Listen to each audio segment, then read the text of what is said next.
নমস্কার বন্ধুরা, জয় মা। সবাইকে স্বাগত আমার ছোট্ট একটা মিনি ব্লগে। সকলে কেমন আছো? আশা করি মায়ের কৃপায় সকলেই ভালো আছো, আর আমিও ভালো আছি। এটা শনিবারের ভিডিও। তো আমি প্রথমে মন্দিরে ঢুকে মন্দিরটা প্রথমে ভালো মতো ঝেড়ে পরিষ্কার করে নিচ্ছি। তারপর মন্দিরটা আমি মুছে নেব। তারপর আমি এখানে ফল দিয়ে পুজো করবো জন্য ফলগুলো আমি ঝুড়িতে নিয়ে নিয়েছি। আর আমাদের গাছে প্রথম স্ট্রবেরি ধরেছে, তো সেটা আমি মায়ের আর সকল দেবদেবীর পুজোয় দেবো, সেই জন্য তুলে নিলাম গাছ থেকে। আর এখন যেহেতু গ্রীষ্ম পড়েই গেছে প্রায়, তো সে ভালোই ফুল ফুটছে। আর আমি এখানে যে সমস্ত ফল দিয়ে পুজো করব সেই সমস্ত ফলগুলো আমি সমস্ত বানিয়ে নিয়েছি। তারপর এখন আমি মায়েদের একটু ফুল দিয়ে সাজিয়ে নিয়েছি। আর এখানে ঠাকুরের ভোগের বাটাগুলো আমি সব ভালো মতো সাজিয়ে নিয়েছি। আর এখন আমি মায়ের সামনে মায়ের ভোগ দিয়ে দিচ্ছি। আর তারপর আমি এখানে ধূপ দ্বীপ সমস্ত কিছু চালিয়ে নেব। বন্ধুরা, এখন তোমরা মাকে দর্শন করো আর মায়ের আরতি দর্শন করো।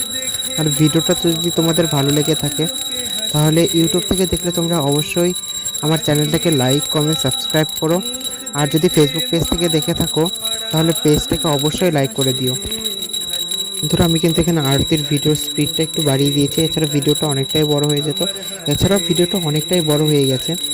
আর এখন যেহেতু গরমের দিন পড়ে গেছে, তো সেজন্য কিন্তু আমি মায়েদের ভগবানদের শীতবস্ত্র খুলে ফেলেছি। আর এখন কিন্তু আবার পুনরায় পাখা দিয়ে হাওয়া করা যায়।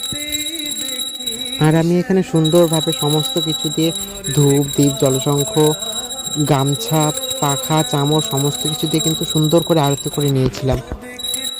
আর বন্ধুরা, তোমরা যারা আমার ভিডিও আগে দেখেছো তারা হয়তো জানো, আমি আগেই বলেছিলাম যে সমস্ত দ্রব্য দিয়ে আমরা আরতি করব সেই সমস্ত এক একটা দ্রব্য দিয়ে আরতি করার পর কিন্তু সে আচমন পাত্রে হোক কিংবা কোষাকষি হোক, সেই জল দিয়ে কিন্তু হাতটা ধুয়ে নিতে হয়, তারপর আরতির জিনিস আবার ধরতে হয়। আর এখন তোমরা মায়ের ভোগ দর্শন করো আর মাকে দর্শন করে ভোগ দর্শনে দুর্ভোগ কাটে। আর এখন তোমরা আমার গৃহ যত দেবদেবী আছে সবাইকে দর্শন করো। দিকে দর্শন করলে হচ্ছে বাবা ভোলানাথ, গণেশ, মা চণ্ডী, লক্ষ্মীনারায়ণ, শুভচিনী আর সরস্বতী মায়ের। আর এদিকে হচ্ছে আমার গোপু, যুগল আর গুরুবর্গ। আর আমার ভিডিওটা আমি এখানেই রাখছি।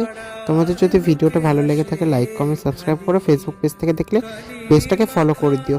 সকলে ভালো থেকো, সুস্থ থেকো। জয় মা।